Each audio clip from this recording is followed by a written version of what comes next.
Hello viewers, எல்லாருக்கும் வணக்கம். நம்ம இப்போ என்ன பார்க்க போகிறோன்னா வேளாங்கண்ணி விலாகு தாங்க.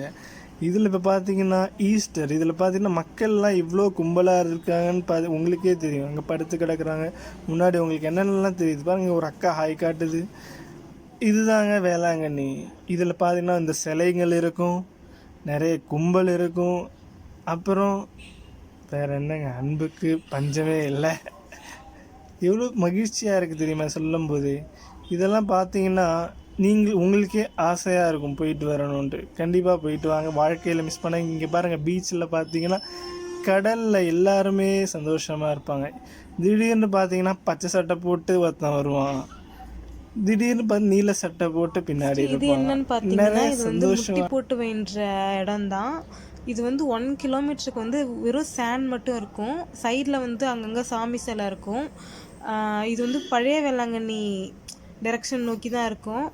இது நம்ம முட்டி போட்டுகிட்டே அந்த 1 கிலோமீட்டருக்கும் நம்ம இங்கே வேண்டணும்னா நமக்கு நினச்சது எல்லாமே நடக்கும். நெக்ஸ்ட்டு நாங்கள் திரும்பி 2 நாள் தங்கியிருந்தோம். ஏன்னா ஈஸ்டர்ன்றனால குட் ஃப்ரைடேலேருந்து ஈஸ்டர் வரைக்குமே நாங்கள் வேளாங்கண்ணியில் தான் ஸ்டே பண்ணியிருந்தோம். அதனால் நாங்கள் திரும்பியும் பீச் பக்கம் போகலாம் அப்படின்ட்டு நாங்கள் திரும்பியும் மார்னிங் எழுந்துச்சி பீச்சுக்கு போனோம். அங்கே பார்த்தீங்கன்னா இப்போ திருப்பதி, பழனி அந்த மாதிரிலாம் ஹிந்துஸ்லாம் மொட்டை போடுற மாதிரி இங்கே வேளாங்கண்ணியில் தான் மொட்டை போடுவாங்க. இதில் நீங்கள் கூட பார்க்கலாம்.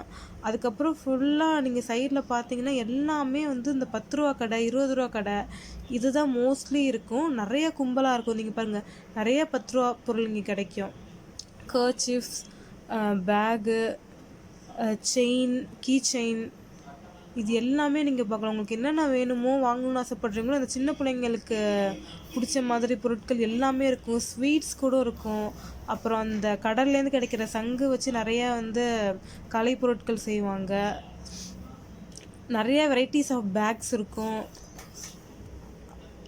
நீங்களே இதில் இருக்கிற ஷாப்ஸ் எல்லாமே பாருங்கள்.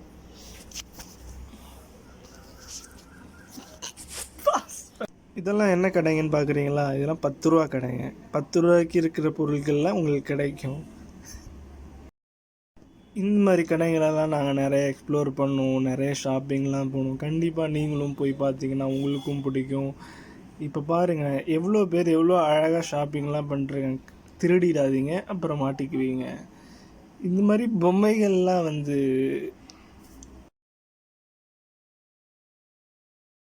அப்புறம் நாங்கள் பீச்லாம் முடிச்சுட்டு நைட்டு திரும்பியும் பூசைக்காக வரும்போது இந்த சிலை பக்கமாக போனோம். இந்த சிலை பார்த்திங்கன்னா ஒரு கொஞ்சம் அழகாக இருக்கும், பெருசாகவும் இருக்கும். அப்புறம் நாங்கள் நைட்டு எல்லோரும் பூசைக்காக ஒரு இடம் தேடிட்டு இருந்தோம். ஏன்னா பூசைக்காக நாங்கள் நிறைய பேர் அங்கே இடத்துக்கு அடிச்சுக்குவாங்க. அதுதான் அதில் ஸ்பெஷாலிட்டியே. அப்புறம் ஈஸ்டர் வரப்போகிறதுனால, இயேசு வரப்போகிறதுனால இங்கே வெடிலாம் வெடித்து கொண்டாடினாங்க. அவ்வளோதான்.